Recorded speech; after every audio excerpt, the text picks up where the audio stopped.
मंत्रिमंडल के मेरे साथी doctor Jitendra Singh, PK Mishra ji, Rajiv Gauba ji, Shri V Srinivasan ji और यहाँ उपस्थित सिविल सेवा के सभी सदस्य और वर्चुअली देश भर से जुड़े सभी साथियों, देवियों और सज्जनों, सिविल सेवा दिवस पर आप सभी कर्मयोगियों को बहुत बहुत शुभकामनाएं। आज जिन साथियों को ये अवार्ड मिले हैं, उनको, उनकी पूरी टीम को और उस राज्य को भी मेरी तरफ से बहुत बहुत बधाई।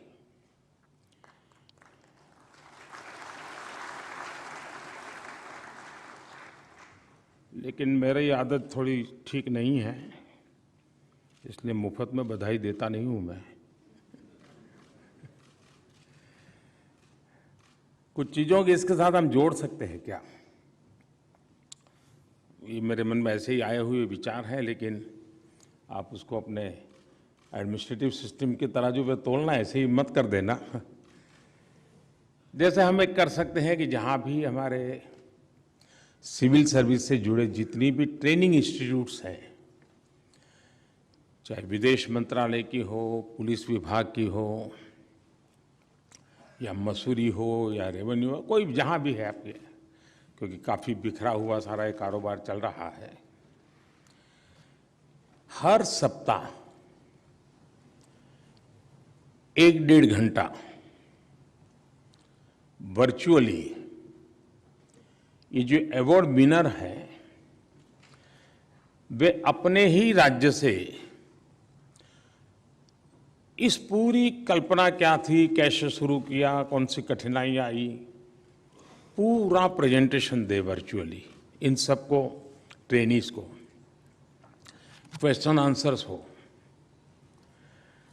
और हर सप्ताह ऐसे 2 अवार्ड विनर्स के साथ अगर विशेष चर्चा हो, तो मैं समझता हूं कि जो नई पीढ़ी आ रही है, उनको एक प्रैक्टिकल अनुभव, बातें, चीज़ों का लाभ मिलेगा। और इसके कारण जिन लोगों ने इस काम को अचीव किया है, उनको भी इस काम के प्रति जुड़े रहने का एक आनंद आएगा। धीरे धीरे उसमें इनोवेशन होते रहेंगे, एडिशन होता रहेगा। दूसरा एक काम, ये जो आज 16 साथियों को यहाँ अवार्ड मिला है, हम सभी देश के 700 से भी अधिक जो जिले हैं, उन सबको निमंत्रित करें कि इन 16 में से आप किसी एक स्कीम को सिलेक्ट कीजिए, किसी एक व्यक्ति को इंचार्ज बनाइए, और आप 3 महीने, 6 महीने के प्रोग्राम के अंतर्गत इसको कैसे लागू करेंगे, लागू करने की दिशा में क्या करेंगे।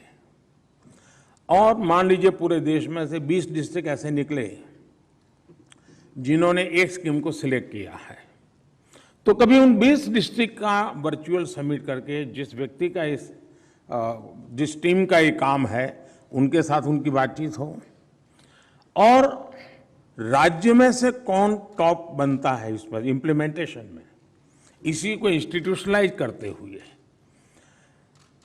उस जिले का इसको स्वभाव में परिवर्तित करने के लिए क्या कर सकते हैं, और पूरे देश में से 1 स्कीम 1 डिस्ट्रिक्ट हम कंपटीशन के ऊपर के ला सकते हैं क्या?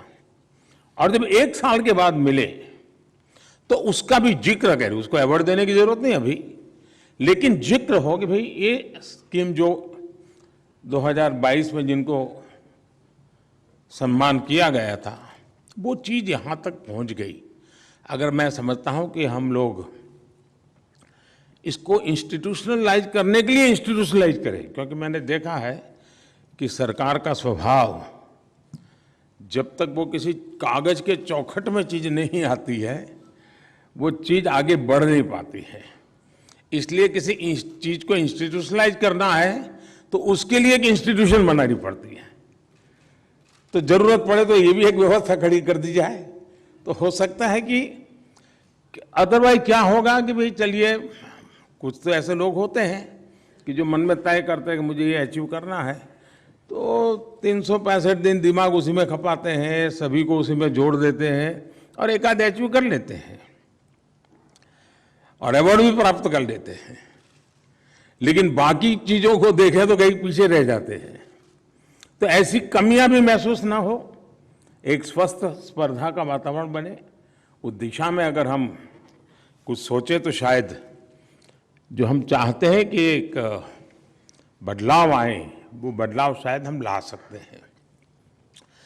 साथियों, आप जैसे साथियों से इस प्रकार से संवाद मुझे लगता है शायद 20-22 साल से मैं लगातार इस काम को कर रहा हूं। और पहले मुख्यमंत्री के रूप में करता था, एक छोटे दायरे में करता था। प्रधानमंत्री बनने के बाद थोड़ा बड़े दायरे में हुआ और बड़े बड़े लोगों के साथ हुआ। और उसके कारण एक प्रकार से हमें अन्योन्य, कुछ आपसे मैं सीखता हूं, कुछ मेरी बातें आप तक पहुंचा पाता हूं। तो एक प्रकार से संवादना एक अच्छा सा हमारा ये माध्यम बना है, परंपरा बनी है। और मुझे खुशी है कि मुझे बीच में कोरोना के कालखंड में थोड़ा कठिनाई रही, अदरवाइज मेरा प्रयास रहा है कि मैं आप सबसे मिलता रहूं, आपसे बहुत कुछ जानता रहूं, समझने का प्रयास करूं और अगर संभव हो तो उसको अगर मेरे व्यक्तिगत जीवन में उतारना है तो उसको उतारूं और कहीं व्यवस्था में लाना है तो व्यवस्था में लाने का प्रयास करूं। लेकिन यही एक प्रक्रिया है जो हमें आगे बढ़ाती है। हर किसी से सीखने का अवसर होता ही होता है। हर किसी के पास किसी न किसी को कुछ देने का सामर्थ्य होता ही है। और अगर हम उस भाव को विकसित करते हैं तो स्वाभाविक रूप से उसको स्वीकार करने का मन भी बन जाता है। साथियों, इस बार का आयोजन वो रूटीन प्रक्रिया नहीं है। मैं इसे कोई विशेष समझता हूं। विशेष इसलिए समझता हूं कि आजादी के अमृत महोत्सव में जब देश आजादी के 75 साल मना रहा है, तब हम इस समारोह के कर रहे हैं। क्या हम एक काम कर सकते हैं क्या? और मैं मानता हूं कि इसको हमने, क्योंकि कुछ चीजें होती हैं जो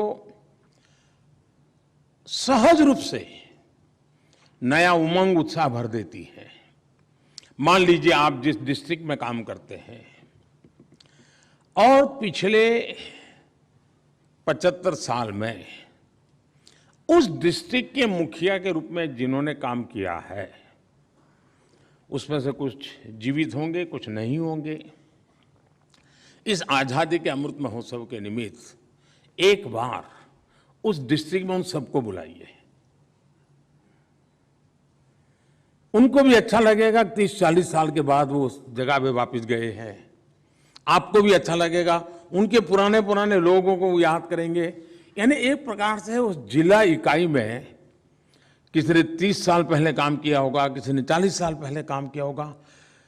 जो बाहर से वहां आएगा वो भी एक नई ऊर्जा लेके जाएगा, और जो वहां है उसको भी अच्छा, ये देश के कैबिनेट सेक्रेटरी वो कभी यहां थे, उसके लिए बड़े आनंद की बात हो जाएगी। और मुझे पक्का विश्वास है कि हमने इस दिशा में जरूर प्रयास करना चाहिए। मुझे विचार इसलिए आया, शायद मैं नाम तो भूल गया, गोडबोले जी या Deshmukh, I forgot the name, हमारे कैबिनेट सेक्रेटरी रहे थे। तो एक बार, और बाद में वो अपना जीवन रक्तपित्त के लोगों की सेवा में उन्होंने रिटायर्ड होने के बाद खपा दिया। गुजरात में उन्होंने कहा वो रक्तपित्त से संबंधित कार्यक्रम के लिए आए थे, मुझे मिलना हुआ। तो तब तो संयुक्त मुंबई राज्य था, महाराष्ट्र और गुजरात अलग नहीं था। तो उन्होंने मुझे बताया, मैं बनासकांठा में डिस्ट्रिक्ट कलेक्टर था और बाद में बोले महाराष्ट्र अलग बना, तो मैं महाराष्ट्र कैडर चला गया और फिर मैं भारत सरकार में चला गया। लेकिन इतना सा सुनना मेरे लिए, मुझे उनके साथ एकदम से जोड़ दिया। तो मैंने उनको पूछा कुछ समय बनासकांठा में कैसे होता था, आप कैसे काम करते थे। यानी चीजें छोटी होती हैं लेकिन उसका सामर्थ्य बहुत बड़ा होता है। और एक मोनोटोनस जिंदगी में बदलाव लाने के लिए व्यवस्थाओं में जान भरना बहुत जरूरी होता है। व्यवस्थाएं जीवंत होनी चाहिए, व्यवस्थाएं डायनेमिक होनी चाहिए। और जब पुराने लोगों से मिलते हैं तो उनके जमाने में व्यवस्था किस कारण से विकसित हुई थी, उसकी बैकग्राउंड इंफॉर्मेशन हमें उस परंपरा को चलाना, नहीं चलाना, बदल लाना, नहीं लाना, बहुत चीजें सिखा करके जाते हैं।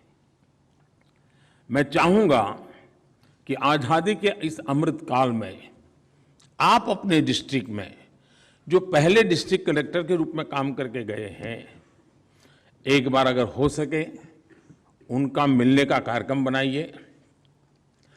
आपके उस पूरी डिस्ट्रिक्ट के लिए वो एक अनुभव नया आएगा। उसी प्रकार से राज्यों में जो चीफ सेक्रेटरी के नाते काम करके गए हैं, एक बार राज्य के मुख्यमंत्री उन सबको बुला ले, देश के प्रधानमंत्री जितने भी कैबिनेट सेक्रेटरी रहे हैं कभी उनको बुला लें। हो सकता है कि क्योंकि आजादी का अमृत काल 75 साल की इस यात्रा में भारत को आगे बढ़ाने में सरदार पटेल का ये जो तोहफा है हमें सिविल सर्विस का, इसके जो ध्वजवाहक लोग रहे हैं, जो आज जिसमें से जितने भी जीवित हैं, उन्होंने कुछ न कुछ तो योगदान दिया ही है इस देश को आज तक पहुंचाने में। उन सबका स्मरण करना, उनका मान सम्मान करना, ये भी आजादी के अमृतकाल में इस पूरी सिविल सर्विस को ऑनर करने वाला विषय बन जाएगा। मैं चाहूंगा इस 75 साल की यात्रा उनको हम समर्पित करें, उनका गौरवगान करें और एक नई चेतना लेकर के हम आगे बढ़ें और उस दिशा में हम प्रयत्न कर सकते हैं। साथियों, ये हमारा जो अमृत काल है, ये अमृत काल सिर्फ बीते 7 दशक का जय जयकार करने का ही है, ऐसा नहीं है। मैं समझता हूं हम 70 से 75 गए होंगे, रूटीन में गए होंगे, 60 से 70 गए होंगे, 70 से 75 गए होंगे, रूटीन में गए होंगे। लेकिन 75 से 2047 इंडिया एट 100 ये रूटीन नहीं हो सकता है। ये आज का अमृत महोत्सव हमारा वो एक वाटरशेड होना चाहिए जिसमें अब 25 साल को एक इकाई के रूप में ही हमने देखना चाहिए, टुकड़ों में नहीं देखना चाहिए। और हमने इंडिया एट 100 अभी से उसका विजन देख करके, और विजन देश में क्या वो नहीं, डिस्ट्रिक्ट में मेरा डिस्ट्रिक्ट 25 साल में कहां पहुंचेगा, मैं इस डिस्ट्रिक्ट को 25 साल के बाद कैसा देखता हूं, और मैं कागज में लिखित रूप से हो सके तो आपके डिस्ट्रिक्ट के दफ्तर में लगाइए, हमें यहां तक पहुंचना है। आप देखिए एक नई प्रेरणा, नया उत्साह, नया उमंग उसके साथ जुड़ जाएगा। और मल्टीपिलर एक्टिविटी के साथ हमने डिस्ट्रिक्ट को पूरा, और अब केंद्र हमारा, भारत कहां पहुंचेगा और राज्य कहां पहुंचेगा, हमने 75 साल इन सारे लक्ष्यों को लेकर के चले हैं। इंडिया एट 100 डिस्ट्रिक्ट हम 25 साल में कहां ले जाएंगे, हिंदुस्तान में मेरा डिस्ट्रिक्ट नंबर 1 बना करके रहूंगा।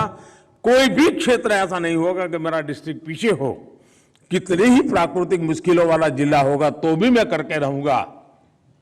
ये इंस्पिरेशन, ये सपना, ये संकल्प और उसके लिए सिद्धि प्राप्त करने के लिए निरंतर पुरुषार्थ और परिश्रम, इसकी संभावनाओं को लेकर हम चले तो ये सिविल सर्विस डे हमारे लिए एक नई प्रेरणा का कारण बन जाएगा।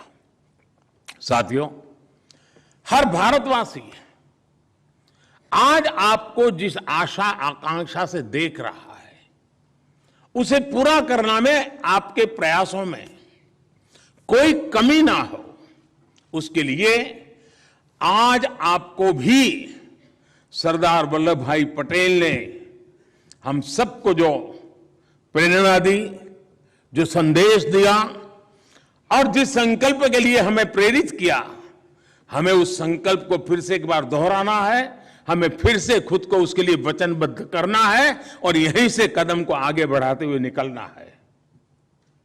हम एक लोकतांत्रिक व्यवस्था में हैं और हमारे सामने 3 लक्ष्य साफ साफ होने चाहिए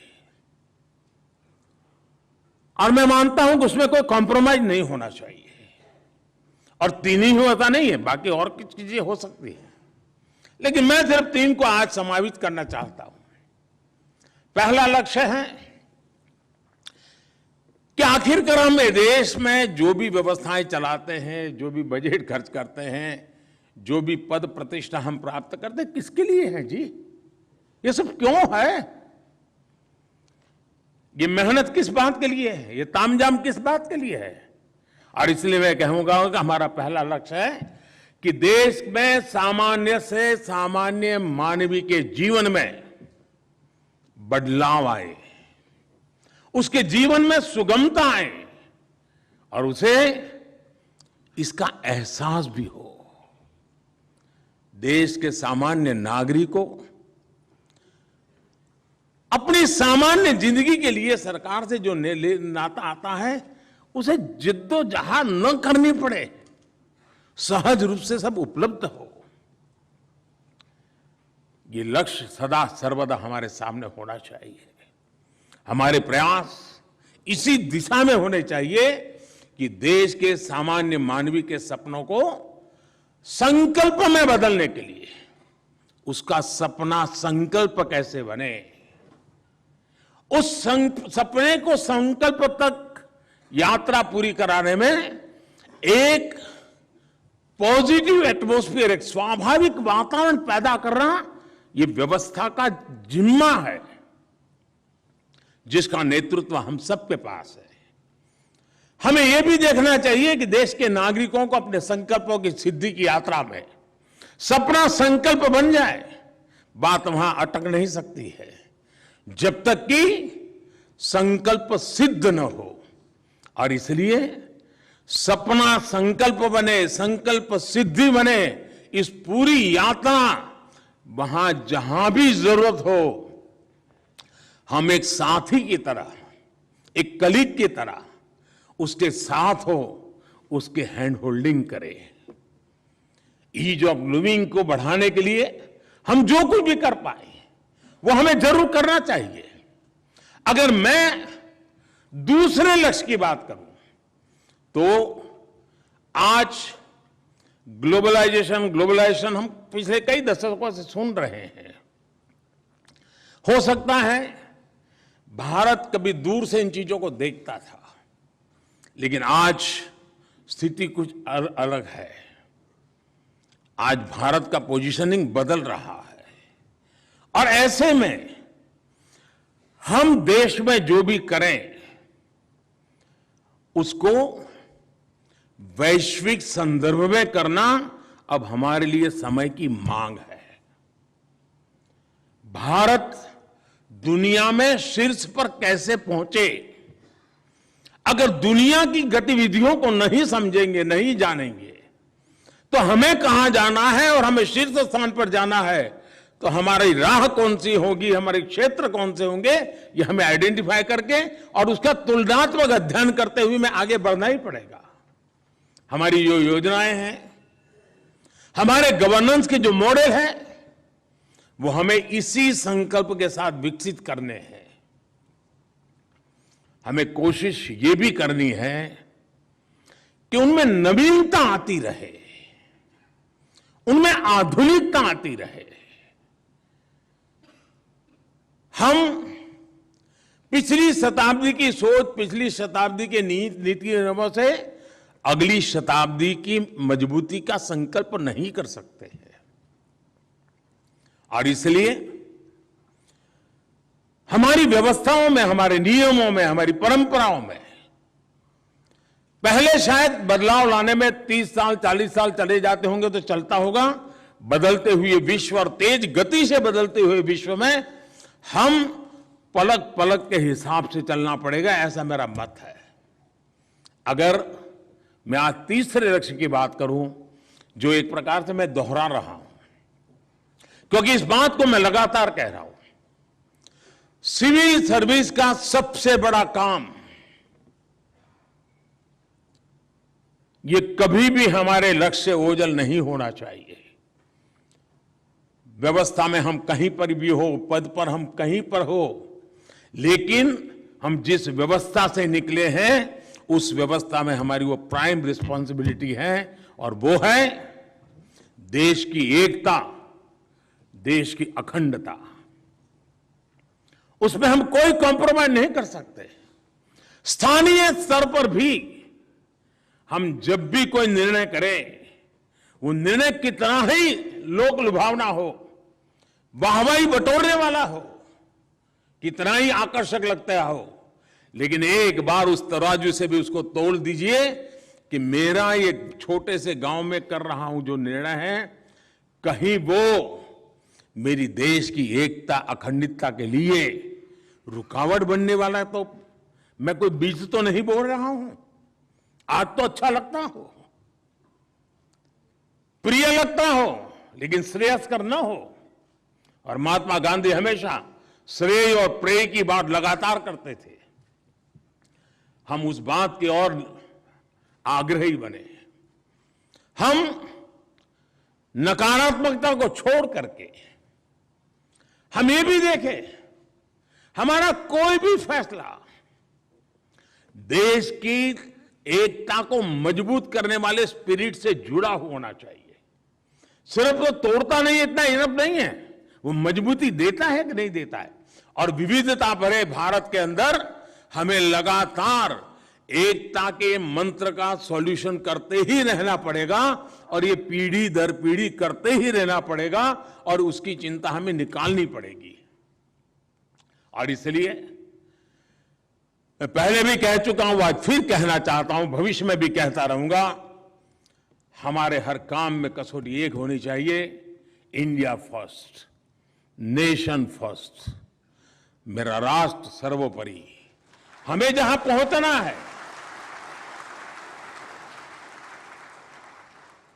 लोकतंत्र में शासन व्यवस्थाएं भिन्न भिन्न राजनीतिक विचारों से प्रेरित हो सकती है, और वो भी लोकतंत्र में आवश्यक भी है, लेकिन प्रशासन की जो व्यवस्थाएं हैं उसके केंद्र में देश की एकता और अखंडता और निरंतर भारत की एकता को मजबूत करने के मंत्र को हमने आगे बढ़ाना चाहिए।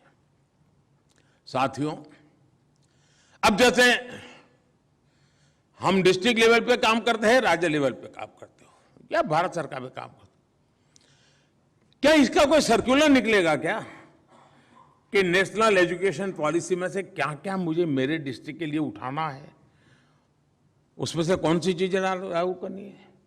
इस ओलंपिक के बाद देश के अंदर खेल कूद के प्रति जो जागरूकता आई है, उसको मेरे डिस्ट्रिक्ट लेवल पर एक इंस्टीट्यूशनलाइज करके मेरे डिस्ट्रिक्ट से भी खिलाड़ी तैयार हो, ये नेतृत्व कौन देगा? क्या सिर्फ खेलकूद विभाग देगा कि पूरी टीम की जिम्मेवारी होगी? अब अगर मैं डिजिटल इंडिया की बात करता हूं, तो क्या मेरे डिस्ट्रिक्ट में डिजिटल इंडिया के लिए मैं कुछ टीम बन करके सोच रहा हूं क्या? आज मार्गदर्शन करने के लिए कुछ करना पड़े ऐसी जरूरत है ही नहीं। अब जैसे आज यहां 2 कॉफी टेबल बुक का लॉन्चिंग हुआ, लेकिन इस बात को न भूलें कि ये coffee table book hard copy नहीं है, ई कॉपी है, क्या मैं भी मेरे जिले में, मेरे राज्य में ये हार्ड कॉपी के चक्कर से बाहर निकलूंगा क्या? वरना मैं भी बड़े बड़े थप्पे बना दूंगा और बाद में कोई लेने वाला नहीं निकलता है। हम बनाएं। अगर आज हमें देखने को मिला है कि भाई यहां ई कॉफी टेबल बुक बनाए, तो मतलब हम भी आदत डालें कि हम भी जरूरत पड़ेगी हम भी ई कॉफी टेबल बुक बनाएंगे। यानी ये चीजों को परकोलेट करने की हमारी जिम्मेवारी बनती है, उसको अलग से कहना ना पड़े। मेरा कहने का तात्पर्य यही है कि आज डिस्ट्रिक्ट को गाइड करने के लिए किसी व्यवस्था की जरूरत पड़े, ऐसी जरूरत नहीं है। सारी चीजें आज अवेलेबल है। डिस्ट्रिक्ट में किसी एक चीज में पूरा जिला अगर उठ करके खड़ा हो जाता है, अचीव कर लेता है, तो बाकी चीजों पर पॉजिटिव इंपैक्ट अपने आप आना शुरू कर जाता है। साथियों, भारत की महान संस्कृति की यह विशेषता है कि हमारा देश, और मैं बात बड़ी जिम्मेवारी के साथ कह रहा हूं, हमारा देश राज्य व्यवस्थाओं से नहीं बना है। हमारा देश राज सिंहासनों की बपोती नहीं रहा है, न ही राज सिंहासनों से यह देश बना है। यह देश सदियों से, हजारों वर्ष के लंबे कालखंड से उसकी जो परंपरा रही है, वो जन सामान्य के सामर्थ्य को लेकर के चलने की परंपरा रही है। आज जो भी हमने प्राप्त किया है वो जन भागीदारी की तपस्या का परिणाम है, जनशक्ति की तपस्या का परिणाम है, और तब जाकर के देश नई ऊंचाइयों को प्राप्त कर सकता है। पीढ़ी दर पीढ़ी के योगदान से समय की जो भी आवश्यकताएं थी उनको पूरा करते हुए, उन परिवर्तनों को स्वीकार करते हुए, जो काल बाह्य है उसको छोड़ते हुए, हम वो समाज है, में जीवन समाज है जिसने काल बाह्य परंपरा को खुद ने तोड़ के फोड़ उठा करके फेंक दिया है। हम आंखें बंद करके उसको पकड़ करके जीने वाले लोग नहीं है, समयानुकूल परिवर्तन करने वाले लोग हैं। दुनिया में, मैं एक दिन, बहुत साल पहले की बात है, अमेरिका के स्टेट डिपार्टमेंट से मेरी बातें हो रही थी।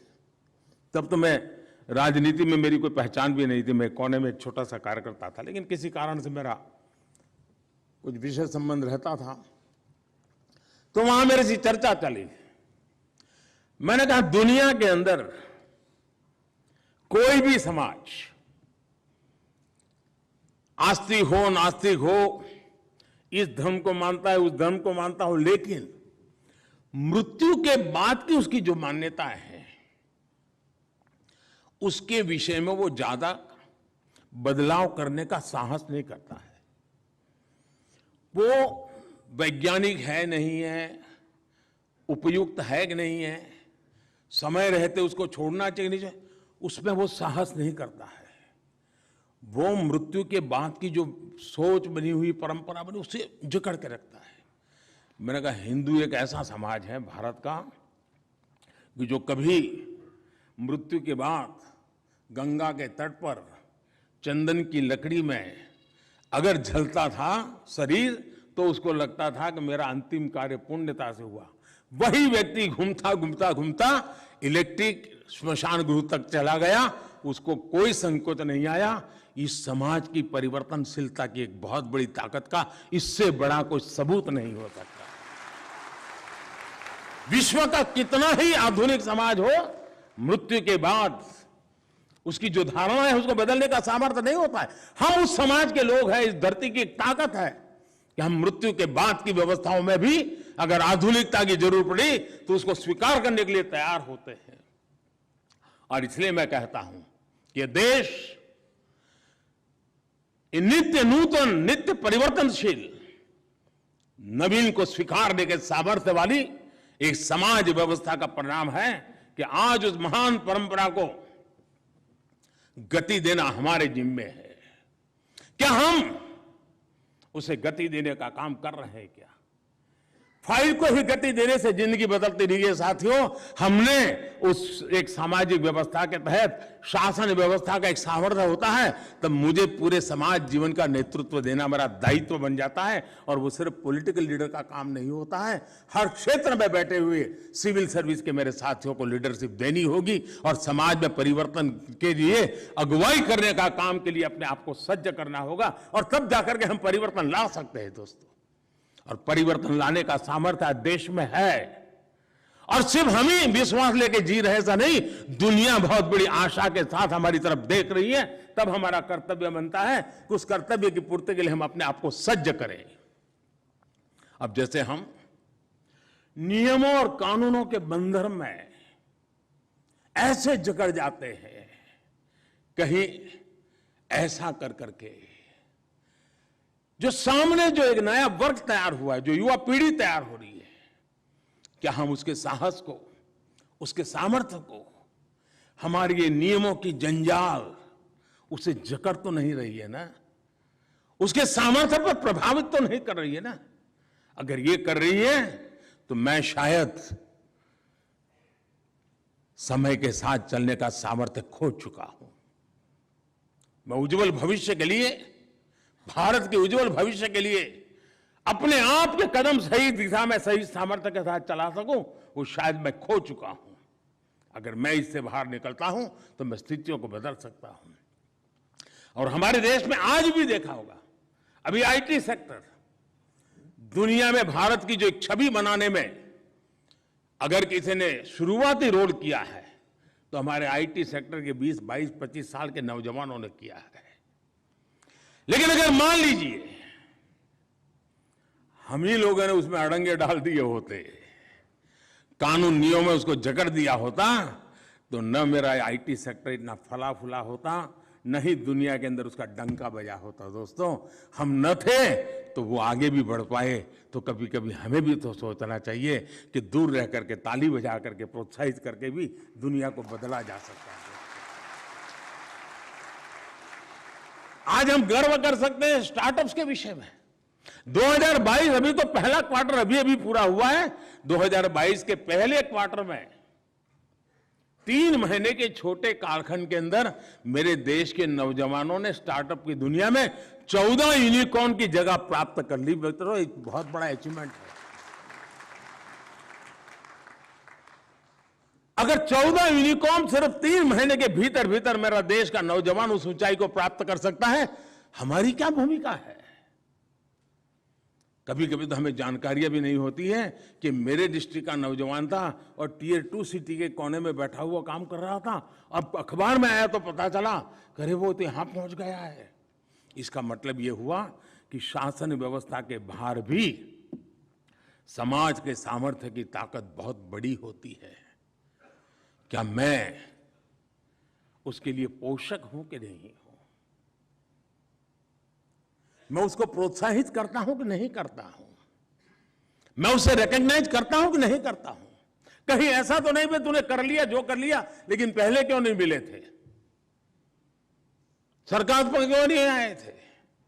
अरे नहीं आया वही तो है, आपका टाइम खराब नहीं किया, लेकिन आपको बहुत कुछ दे रहा है, आप उसका गौरवगान कीजिए।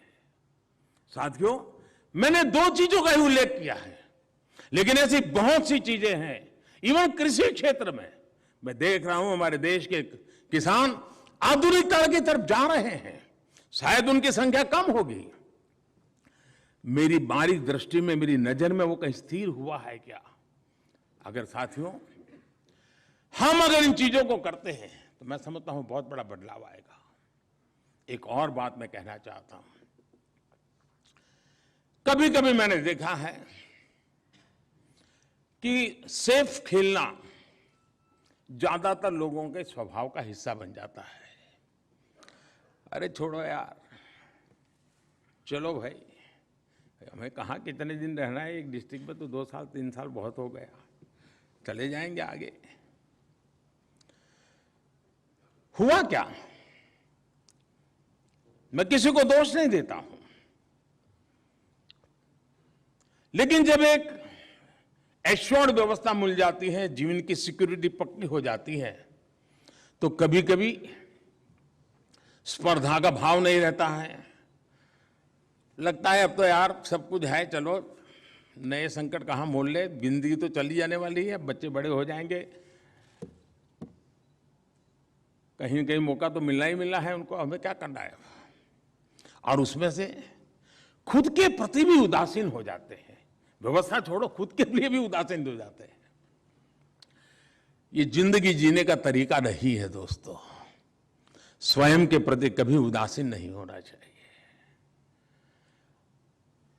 जी भर के जीने का आनंद लेना चाहिए और कुछ कर कर के गुजरने का हर पल का हिसाब लेते रहना चाहिए, तब जाकर के जिंदगी जीने का मजा आता है। बीते हुए पल में मैंने क्या पाया, बीते हुए पल में मैंने क्या दिया, इसका लेखा जोखा करने का अगर स्वभाव नहीं है तो जिंदगी धीरे धीरे खुद को ही खुद से उदास कर देती है और फिर जीने का वो जज्बा ही नहीं रहता है दोस्तों। मैं तो कभी कभी कहता हूं कि एक सितार वादक और एक टाइपिस्ट, दोनों का फर्क देखा है क्या? एक कंप्यूटर ऑपरेटर उंगली को ही खेल करता है, लेकिन 45-50 की उम्र पहुंचते हुए कभी मिलोगे तो बड़ी मुश्किल से ऊपर देखता है। एक दो बार बोलो तो सुनता भी नहीं है, बड़े आग्रह से कहो हाँ साहब क्या था। आधा मरी हुई जिंदगी जी रहा है वो, जिंदगी बोझ बन गई है। करता तो उंगली का ही काम है, टाइपराइटर पे उंगली ही घुमाता है, और दूसरी तरफ सितार वादक वो भी तो उंगली का खेल करता है, लेकिन उसको 80 साल की उम्र में मिलिए चेहरे पर चेतना नजर आती है, जिंदगी भरी हुई नजर आती है, सपनों से जीने वाला इंसान नजर आता है। दोस्तों उंगली के ही खेल दोनों ने गुजारे हैं, लेकिन ये चलते चलते मरता चला जाता है, दूसरा चलते चलते जीता चला जाता है। क्या ये बदलाव जिंदगी को भीतर से जीने का संकल्प हमारा होता है क्या? तब जाकर के जिंदगी बदली जाती है दोस्तों। और इसलिए मैं कहता हूं साथियों कि मेरी इस टीम में देश के हर कोने में लाखों मेरे साथी हैं, उनके जीवन में चेतना होनी चाहिए, सामर्थ्य होना चाहिए, कुछ कर गुजरने का संकल्प होना चाहिए, तभी तो जिंदगी जीने का आनंद आता है दोस्तों। कभी लोग मुझे पूछते हैं कि साहब थक नहीं लगते हो? शायद यही कारण है जो मुझे थकना नहीं देता है। मैं पल पल को जीना चाहता हूं, पल पल को जी करके औरों को जीने के लिए जीना चाहता हूं। साथियों इसका परिणाम क्या आया है? परिणाम ये आया है कि जो ढरा बना हुआ है, जो चौखट बनी हुई है, हम जहां भी जाते हैं अपने आप को उसमें ढाल देते हैं, और उसमें तो आपकी मास्टरी है अपने आप को ढाल देने में।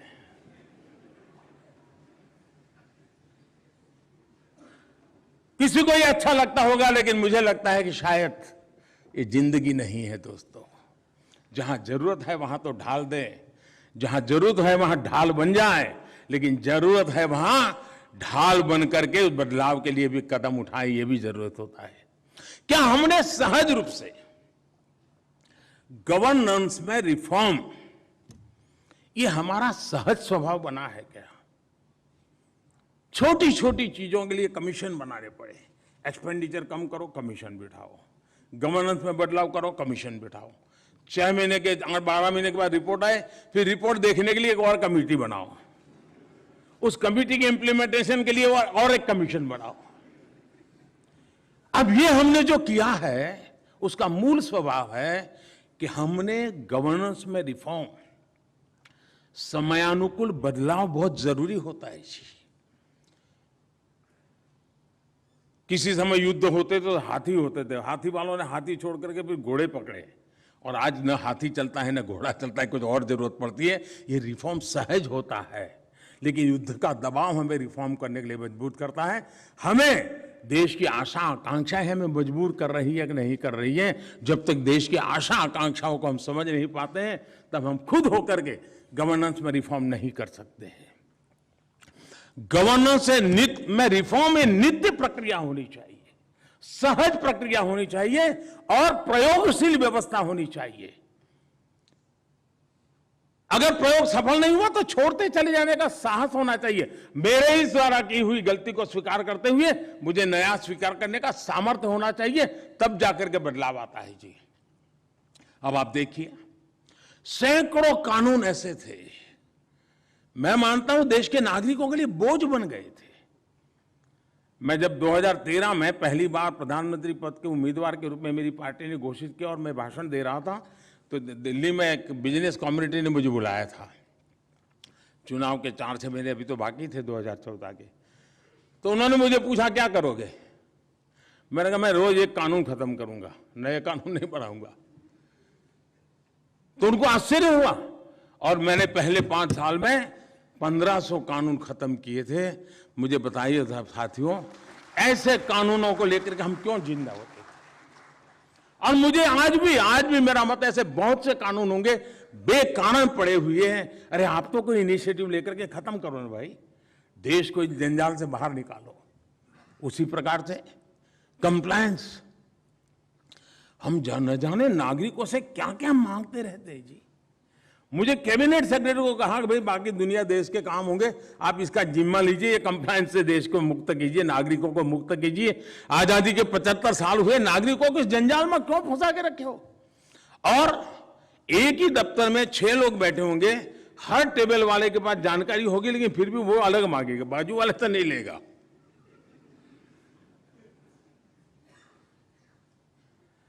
इतनी चीजें हम नागरिकों से बार बार मांगते हैं। आज टेक्नोलॉजी का युग है जो, हम ऐसी व्यवस्था को क्यों न विकसित, हम कंप्लायंस से, बर्डन से देश को मुक्त क्यों न करें? मैं तो हैरान हूं। अभी हमारे कैबिनेट सेक्रेटरी ने बेड़ा उठाया है, लगे हैं कि भाई हर चीज में जेल ले जाके व्यवस्था नागरिकों को। मैंने एक ऐसा कानून देखा कि अगर कारखाने में जो टॉयलेट्स है उसको अगर हर 6 महीने चूना नहीं लगाया है तो आप जेल जाएंगे। आप बताइए, हम कैसा देश को ले जाना चाहते हैं? अब ये सारी चीजों से हमें मुक्ति चाहिए। अब ये सहज प्रक्रिया होनी चाहिए, इसके लिए कोई सर्कुलर निकालने की जरूरत नहीं होनी चाहिए। आपके ध्यान में आता है कि राज्य सरकार के बस का रोग है, राज्य सरकार को बताइए, भारत सरकार की जिम्मेवारी उनको बताइए, संकोच मत कीजिए भाइयों। कहना है जितना हम नागरिक को इस बोझ से मुक्त करेंगे उतना ही मेरा नागरिक खिलेगा, बहुत बड़ी ताकत के साथ खिलेगा। हमें छोटी सी समझ है, बड़े पेड़ के नीचे कितना ही अच्छा फूल का पौधा लगाना चाहते हैं, लेकिन बड़े के छाया के दबाव इतना होता है वो खुल नहीं पाता है। वही पौधा अगर खुले आसमान के नीचे कहीं छोड़ दिया जाए वो भी ताकत के साथ खड़ा होना जाता है। उसको इस बोझ से बाहर निकाल दीजिए दोस्तों। साथियों, आमतौर पर देखा गया है कि जैसा चल रहा है उसी व्यवस्था में है, मैंने कहा वैसे ढाल देते रहो, जैसे तैसे गुजारा करते रहो, समय काटने की कोशिश करते रहे। पिछले 7 दशक में अगर हम इसकी समीक्षा करें तो एक बात आपको जरूर दिखेगी, जब भी कोई संकट आया, कोई प्राकृतिक आपदा आई, कोई विशिष्ट प्रकार का दबाव पैदा हुआ, तो फिर हमने बदलाव, कोरोना आया तो दुनिया भर के बदलाव हमने किए अपने में। लेकिन क्या ये स्वस्थ स्थिति है क्या? बड़ा प्रेशर आ जाए तब जाकर के हम बदले, कोई तरीका है क्या? हम अपने आप को सज्ज क्यों ना करें दोस्तों? और इसलिए हमने संकट में समय में रास्ता खोजने, अब एक समय था हम अभाव में गुजारा करते थे और इसलिए हमारे सारे जो नियम विकसित हुए वो अभाव के बीच कैसे जीना वो बने। लेकिन अब अभाव से जब बाहर आए हैं तो कानून भी तो अभाव से बाहर लाइए भैया। विपुलता की ओर क्या सोचना चाहिए उस पर हम सोचें। अगर विपुलता के लिए हम अगर नहीं सोचेंगे, अगर एग्रीकल्चर में आगे बढ़ रहे हैं, अगर फूड प्रोसेसिंग की व्यवस्था पहले कर दी होती तो आज कभी कभी किसानों पर जो चीजें बोझ बन जाती वो शायद ना बनती। और इसलिए मैं कहता हूं कि संकट में से रास्ते खोजने के तो तरीका सरकारों ने सीख लिया है, लेकिन एक स्थायी भाव से व्यवस्थाओं को विकसित करना ये हम लोगों का, और हमें विजुअलाइज करना चाहिए कि भाई ये समस्याएं आती हैं, समस्याएं खत्म कैसी हो, उसके लिए समाधान क्या निकले, इसलिए काम करना चाहिए। उसी प्रकार से हम चुनौतियों के पीछे मजबूरन भागना पड़े, ठीक नहीं है जी। हम चुनौतियों को भांपना चाहिए। अगर टेक्नोलॉजी ने दुनिया बदली है तो मुझे उस गवर्नेंस में उसके साथ आने वाली चुनौतियों का मुझे पता होना चाहिए। मैं अपने आप को उसके लिए सज्ज करूं। और इसलिए मैं चाहूंगा कि गवर्नेंस रिफॉर्म ये हमारा नित्य क्रम होना चाहिए, लगातार कोशिश होनी चाहिए। और मैं तो कहूंगा कि जब भी हम रिटायर्ड हो जाएं तो मन में से एक आवाज निकलनी चाहिए कि मेरे कालखंड में मैंने गवर्नेंस में इतने इतने रिफॉर्म किए और वो व्यवस्थाएं विकसित की जो शायद आने वाले 25-30 साल तक देश को काम आने वाली है। अगर ये बदलाव होता है तो परिवर्तन होता है। साथियों, बीते 8 साल के दौरान देश में अनेक बड़े काम हुए। इनमें से अनेक अभियान ऐसे हैं जिनमें मूल में बिहेवियरल चेंज है। ये कठिन काम होता है और राजनेता तो कभी इसमें हाथ लगाने की हिम्मत ही नहीं करता है। लेकिन मैं राजनीति से बहुत परे हूं दोस्तों। लोकतंत्र में एक व्यवस्था है, मुझे व्यवस्था से गुजर करके आना पड़ा है, वो अलग बात है। मैं मूलतः राजनीति के स्वभाव का नहीं हूं। मैं जननीति से जुड़ा हुआ इंसान हूं, जन सामान्य की जिंदगी से जुड़ा हुआ इंसान हूं।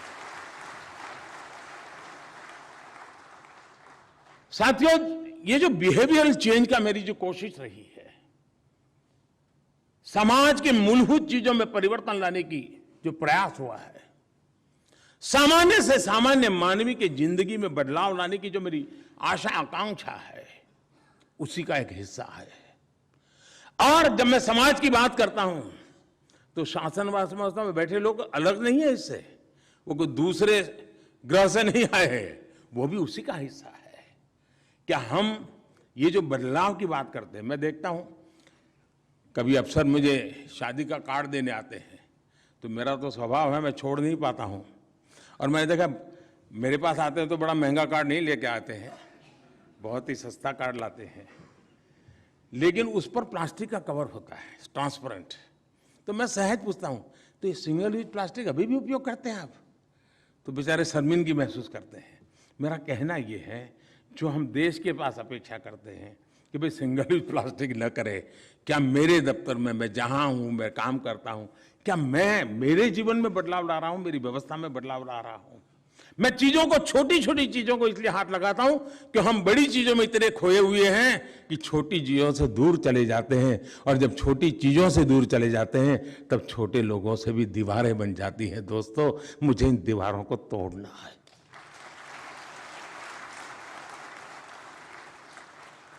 अब स्वच्छता का अभियान मुझे कोशिश करनी पड़ती है। हर 15 दिन में डिपार्टमेंट में क्या चल रहा है, देखो स्वच्छता का कुछ हो रहा है क्या? इतने 2 साल 3 साल 5 साल हो गए दोस्तों, क्या अब वो हमारे डिपार्टमेंट में स्वभाव बनना चाहिए कि नहीं बनना चाहिए? अगर वो स्वभाव नहीं बना है तो देश के सामान्य नागरिक से उसको स्वभाव बन जाएगा, ये अपेक्षा करना ज्यादा ही होगा। और इसलिए मैं कहता हूं साथियों, हमने इसकी व्यवस्था को स्वीकार करना। अब हम डिजिटल इंडिया की बात करते हैं, फिनटेक की चर्चा करते हैं। भारत ने फिनटेक में जो गति लाई है, डिजिटल पेमेंट की दुनिया में जो कदम उठाया, जब मैं काशी के किसी नौजवान को इनाम मिलता है हमारे अफसर को, तो ताली बजाने का मन तो कर जाता है। क्यों? क्योंकि वो रेडी पटरी वाला कोई डिजिटल पेमेंट की काम कर रहा है और हम तस्वीर पर देखते हैं, अच्छा लगता है। लेकिन मेरा बाबू वो डिजिटल पेमेंट नहीं करता है। अगर मेरी व्यवस्था में बैठा हुआ इंसान वो काम नहीं करता है, मतलब मैं इसे जन आंदोलन बनाने में रुकावट बना हूं। सिविल सर्विस डे में ऐसी बातें करनी की नहीं चाहिए कि नहीं करनी चाहिए, विवाद हो सकता है। आप तो 2 दिन बैठने वाले, तो मेरी भी बाल की खाल उधार लोगे, मुझे पूरा पता है। लेकिन फिर भी साथियों मैं कहता हूं, जो चीजें अच्छी लगती है, जो हम समाज से अपेक्षा करते हैं, उसका कहीं ना कहीं हमें अपने से भी शुरू करना चाहिए, हमने कोशिश करनी चाहिए। अगर हम इन चीजों को कोशिश करेंगे तो हम बहुत बड़ा परिवर्तन ला सकते हैं। हम कोशिश करें। अब जेम पोर्टल, क्या बार बार सर्कुलर निकालना पड़े क्या कि हम अपने डिपार्टमेंट को जेम पोर्टल पर 100% कैसे ले जाएं? एक सशक्त माध्यम बना है दोस्तों। हमारा यूपीआई ग्लोबली एप्रिशिएट हो रहा है। क्या मेरे मोबाइल फोन पर यूपीआई की व्यवस्था है क्या? मैं यूपीआई की आदत डाल चुका हूं क्या? मेरे परिवार के सदस्यों ने डाला हुआ है क्या? बहुत बड़ा सामर्थ्य हमारे हाथ में है। लेकिन अगर मैं मेरी यूपीआई को स्वीकार नहीं करता हूं और मैं कहूंगा गूगल तो बाहर का है, दोस्तों अगर हमारे दिल में अगर यूपीआई के अंदर वो भाव होता है तो हमारा यूपीआई भी गूगल से आगे निकल सकता है, इतनी ताकत रख सकता है, फिनटेक भी की दुनिया में नाम रख सकता है। टेक्नोलॉजिकली फुल प्रूफ सिद्ध हो चुका है, वर्ल्ड बैंक उसकी तारीफ कर रहा है, हमारी अपनी व्यवस्था में वो हिस्सा क्यों बनता है? पीछे पड़ते हैं तो करते हैं। मैंने देखा है कि हमारे जितने यूनिफॉर्म फोर्सेस हैं उन्होंने अपनी कैंटीन के अंदर कंपलसरी कर दिया है, वो डिजिटल पेमेंट ही लेते हैं। लेकिन आज भी हमारे सेक्रेटरीट के अंदर कैंटीन होते हैं, वहां नहीं है व्यवस्था। क्या ये बदलाव हम नहीं ला सकते हैं क्या? बातें छोटी लगती होगी, लेकिन अगर हम कोशिश करें दोस्तों तो हम बहुत बड़ी बातों को कर सकते हैं। और हमें आखिरी व्यक्ति तक उचित लाभ पहुंचाने के लिए हमें लगातार एक परफेक्ट सिमलेस मैकेनिज्म खड़े करता रहना चाहिए। और जितना ज्यादा हम इस मैकेनिज्म को खड़ा करेंगे, मैं समझता हूं देश का आज आखिरी व्यक्ति का एम्पावरमेंट का जो हमारा मिशन है, उस मिशन को बहुत अच्छे ढंग से हम पूरा कर सकते हैं। साथियों, मैंने काफी समय ले लिया है आपका, कई विषयों पर मैंने आपसे बात की है, लेकिन मैं चाहूंगा कि हम इन चीजों को आगे बढ़ाएं। इस सिविल सर्विस डे हमारे अंदर एक नई ऊर्जा भरने का अवसर बनना चाहिए, नए संकल्प लेने का अवसर बनना चाहिए, नए उत्साह और उमंग से जो नए लोग हमारे बीच आए हैं उनका हैंड होल्डिंग करें, उनको भी इस व्यवस्था का हिस्सा बनने के लिए उमंग से भर दें। हम खुद जिंदगी जीते हुए अपने साथियों को आगे बढ़ाएं, इसी एक अपेक्षा के साथ मेरी आप सबको अनेक अनेक शुभकामनाएं हैं। बहुत बहुत धन्यवाद।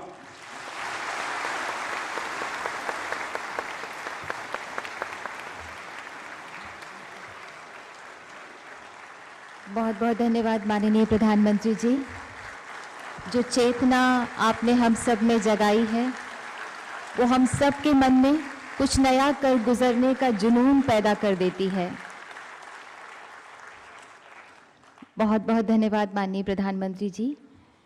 आपकी प्रेरणा के लिए, आपका मार्गदर्शन के लिए बहुत बहुत आभार। आज आप पधारे, हम सबका उत्साहवर्धन किया, इसके लिए हम हृदय से आभारी हैं। बहुत बहुत धन्यवाद। और मंचासीन सभी गणमान्यों